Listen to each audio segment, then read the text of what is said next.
Okay, so welcome back after the lunch break. I hope we're not in food coma in the majority.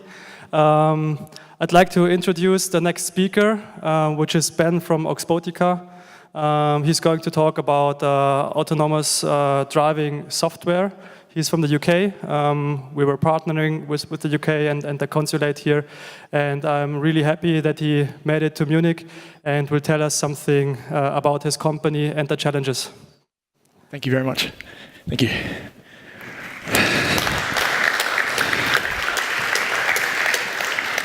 Good afternoon. Thank you very much for coming back from the lunch break. I really appreciate it. It's much cooler in here than outside.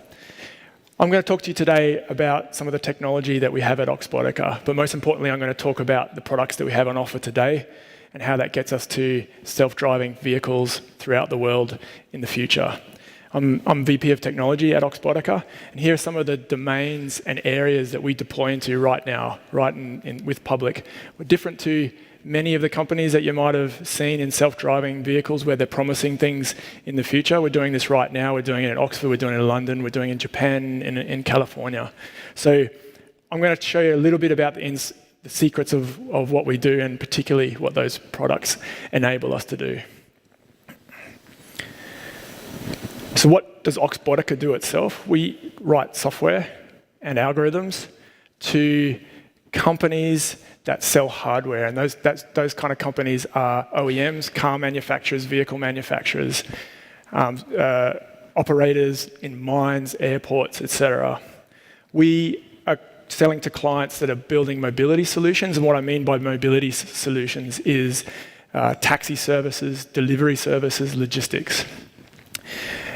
Most of all, is we also provide technology that is integrated into existing vehicles to upgrade them so that we're able to understand where those vehicles are through localization, but to also create full autonomous systems in existing products. We specialize in urban autonomy, so vehicles on roads, but we also deploy into many different domains. And this is another unique thing about Oxbotica, is that without any changes to our software, without any change to our code base, we're able to deploy into these different domains, and I'll show you how we do that in this talk.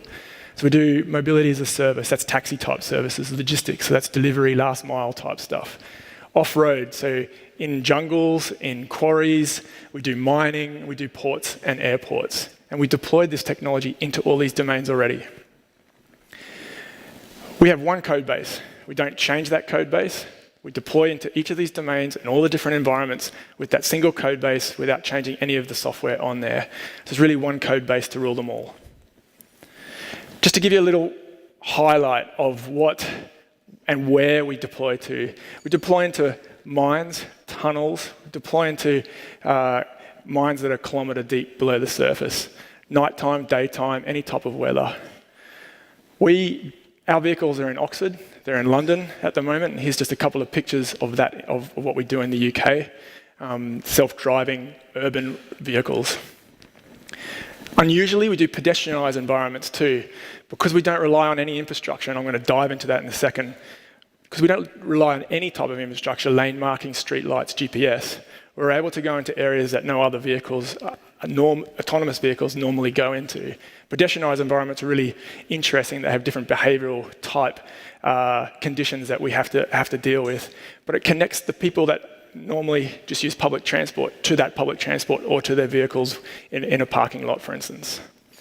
We've deployed into ports, off-road, and because we don't rely on GPS, we can operate indoors, such as warehouses. We're able to deploy some of our technology into Heathrow Airport, and this is the first ever autonomous system in the UK in Heathrow driving on airside. It was really exciting for us. That planes are really, really big. To give you a little bit more eye candy, this is a pedestrianised environment which we deployed into it's over 3 years ago now. We do custom vehicles like this pod, and this is in the middle of London where we're connecting people to different types of transport, public transport and their own vehicles. Of course, we do urban roads. This is some footage out of Oxford. It's really challenging conditions. Really challenging conditions in that there's people, pedestrians, cyclists, traffic lights that we have to deal with. We have the full semantic software stack, so they're understanding what the lane markings are saying and doing to us so that we can behave correctly in that environment. Most importantly, we don't do this with any GPS, we don't do this with any INS, we have no external sensors, no infrastructure to be able to do this, to achieve this. We can do it in all weather conditions, snow, rain, nighttime, dust, fog, etc. Here I've just shown a quick loop through the airport, which is really exciting for us. We've deployed into Heathrow, Gatwick. We're working with car companies like Ford and Nissan. This is a Singapore port. It's the second largest port in the world. It's dynamic. There's many, many things going on. We arrived within 30 minutes. Our technology was out on there, localizing, understanding where we were and planning where we were going autonomously. Ocado, which is like a grocery delivery store, like Amazon, an Amazon type store. We have been working with them in London. We're delivering to their clients throughout London, completely autonomously. We work in areas like Jurassic Park. It's crazy environments. We don't need the road infrastructure to be able to understand where we are. And the product that I'm particularly going to talk to you about today is how we can do that. We could do it in daytime, nighttime, in tunnels, in really low visibility conditions. And we just use cameras, radar, and LiDAR to be able to achieve this. So Oxbotica is about creating bits to move atoms. So the software to make these vehicles move. I'm going to talk about one product today. Just one product, but I just want to give you a quick overview of the product suite that we have. Selenium is our software stack that allows us to create any wheeled vehicle and make it autonomous. We have an operating system layer. That's the bit that interfaces to the hardware, interfaces to the accelerator brake, steering wheel, for instance. On top of that, we have an application layer, and that's the applications layer that you might have seen in the media that you'd often see. So the computer vision type algorithms, the laser type algorithms, the algorithms that allow me to answer the question, where am I? Where that robot vehicle is, that localization, and that's the particular product I'm going to talk about today. Once you can answer the question, where am I, you can add on to that and you can start understanding what's around you. So the semantics, the perception side of things, the lane markings, the objects, the vehicles, the pedestrians that you're interested in.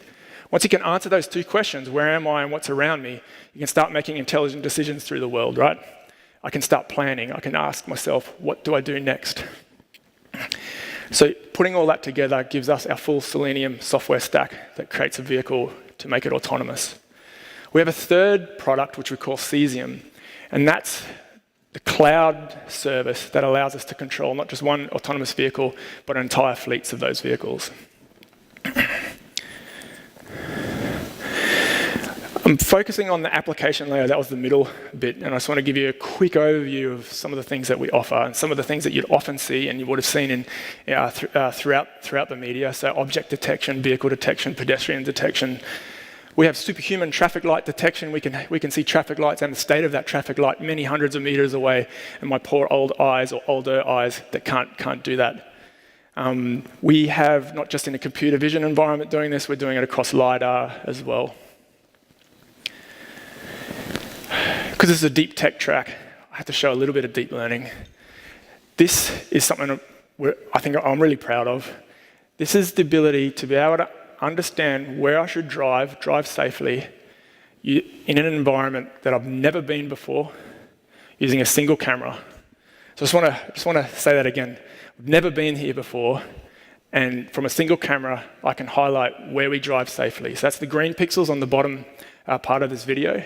The blue saying, you might be able to drive there, but I'm recommending staying on the green. And the red is obstacles. And what's even more extraordinary about this is that there's not one human-labeled image in this data set to be able to understand how in a data set that we've trained with. We've done it completely automatically, no human labeling. We're able to train from labeled data sets that aren't labeled from humans to create an ability to be able to understand where to drive in a place I've never been before. The product I really want to talk to you about today is what we call LoxBox. It's a compute platform about that big, so a little bit bigger than your business card, and it provides you the ability to be able to localize or understand where a vehicle is using just that box and a camera. To understand a bit about what this does, it's really a vision-based localization service, and this is a really complicated video, so I'll take my time to get through it. In the top left-hand side is a video stream of the vehicle driving through a particular route, in this case, Oxford. The yellow things, the distracting things, are a heat map of features that are really interesting to the computer vision algorithms, and those features have been learned using deep learning. So we would judiciously use deep learning throughout the whole software stack that we use to be able to create the technology that we need to be robust, reliable, and ruggedized in a self-driving environment. Those features tell the vehicle what to look out for if I drive through that route again, to be able to understand where I might be if I drive through that route again. That's exactly what the top right-hand side is showing. On the left image on the top right-hand corner is the live image, and on the right-hand side, the very top right-hand corner, is an experience of those features that I've driven through that route before. What it's trying to do is match to those features and go, oh, I'm in this position relative to my prior experience, my prior map. And those experiences, I could have multiple experiences. I could have one experience, depending on how many times I've ever driven through there before. Those features are recorded in a graph, and that graph is what's in the middle here. Graphs made up of nodes and edges. On the nodes, we're storing the types of features that are of interest to us, so that heat map that we're showing here. And the edges are recording the pose transformation between one set of features to the next set of features. That funny-looking red and green set of lines, that's where our vehicle is, or where it thinks it is relative to the prior experiences or map that it's created. So LoxBox provides a localization system that doesn't need any other infrastructure. It allows redundancy. If you have a localization system, such as GPS, you can replace GPS or INS completely. That's really important in GPS-denied systems, so indoors, underground, or even in urban canyons where there's lots of buildings. Your GPS is not very accurate. It's entirely passive. I don't need anything else other than a single camera. So here's just to give you a qualitative feel of how well this works. This is a mosaic of video streams of a route that I've driven many, many times, and we've automatically figured out where we are relative to each of those video streams, completely automatically. This is done by the LoxBox algorithms. So the top left-hand corner is where we've driven through it during the night. Bottom right-hand corner, super sunny, and there's everything in between. There's a tropical rainstorm in there. There's actually snow. It only happens once or twice in Oxford a year. It's able to do this and be able to recognize all these different conditions, where it is with respect to all the other routes that it's driven through. This is extraordinary, right? Some of those videos, you can't even tell as a human where you are. There's droplets on the lenses, but algorithms are able to do this automatically. So this is a system that allows us to understand where we are, wherever, whenever, whatever the weather. And the weather can be really disastrous. There's sleet, snow, tropical storms. Sunny conditions can be really difficult for computer vision algorithms. Lots of shadows, the shadows change, lots of distracting features, kilometre deep underneath the earth in a tunnel with poor lighting and very dusty conditions. Can do it all. So qualitative, and understanding qualitatively of what this LoxBox can do. Here's quantitative understanding. We've driven many thousands of kilometres. Here is an example of us driving thousands of kilometres in an urban environment, and the kind of accuracy we can get.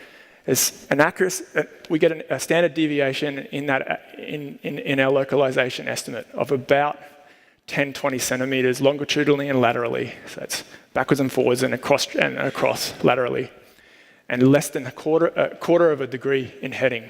That's pretty amazing, using a single camera and in any condition in many diverse environments. We're using this system for our autonomy software. We run our vehicles throughout Oxford, throughout London right now.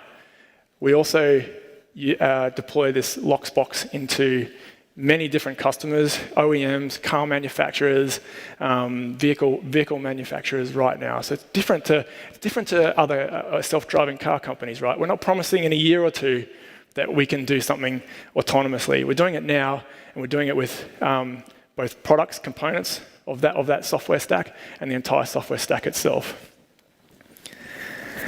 Some of the quantitative results we've done through third-party evaluation, where the data was held out. We couldn't see what the ground truth was.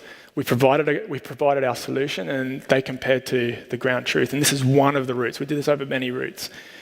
The bottom left-hand side here shows an RTK GPS, which is what we were comparing to, our vision system, which we've called Dub4 here, and the difference between it is the yellow line. You can see the yellow line in the middle on the bottom left graph here.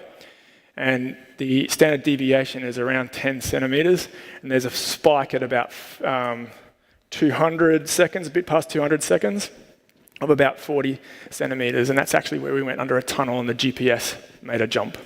So also the heading, we're less than a half a degree here. So pretty extraordinary just using computer vision alone.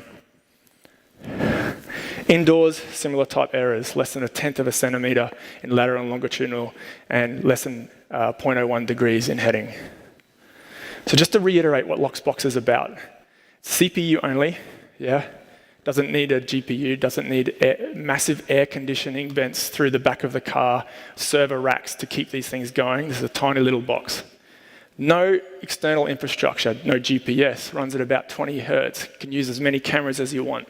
The routes are the maps that we store are quite small, 10 megabytes, less than 10 megabytes per kilometer. Integrates with third-party maps, often an HD LiDAR map. I've shown you before that we can go into many different domains, doesn't matter which domain it is, CAN, Ethernet. We can provide the software, we can provide the hardware, or both. And it's 6 degrees of freedom. So LoxBox powers all our deployments, but it powers a whole bunch of other deployments as well, not just autonomy. We provide a product now that you can use right now with different systems that is a complete replacement to GPS. We have self-driving vehicles across the world at the moment using some of this as our foundation technology. I want to thank you all for listening to my talk. I really appreciate you coming in after lunch. Thank you very much.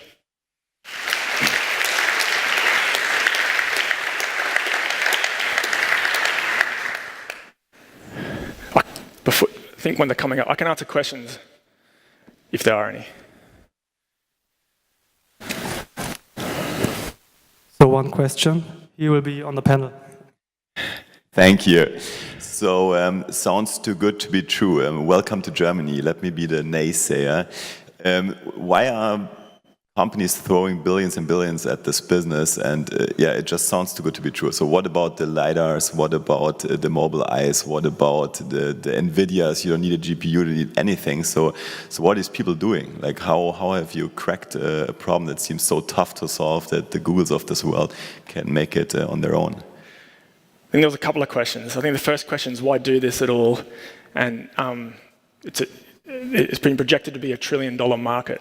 Every big tech company wants to get in on that $1 trillion market. So that's one question. I can talk a bit about that a bit further.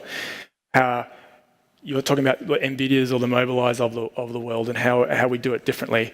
So NVIDIA, we do use GPUs, not just that localization component. So we do use GPUs for other types of work, particularly in some of the deep learning and for training some of that deep learning types of perception. So you saw object detection and lane marking detection and that kind of stuff. So we'll often use a GPU for that. For the LoxBox, just a CPU. Compared to the Mobileye's of the world and other companies that are doing this, there are very few, if any, companies that are deploying this kind of technology using that LoxBox foundation, and that means that they rely on infrastructure or specifics of an environment to be able to get out there. And we're able to deploy into these different domains without having to worry about that. So we've got a niche there in that we're able to apply our technology to many diverse environments. All right, thank you. Okay, one more, because it's Professor Kremers. I can't say no. He's going to ask hard questions, though. No, this is an easy one. You mentioned that this runs on one camera only, and you emphasized that a couple of times, so you're not using inertial sensory information, and if you're not, why not? We don't have to use inertial information. We can use it, and it does improve it. We can also use any other types of odometry, wheel odometry, etc., and that always improves. And I think it's in your talk you said if you fuse it correctly, you can improve the types of the maps of experiences and the localization that you get out of this.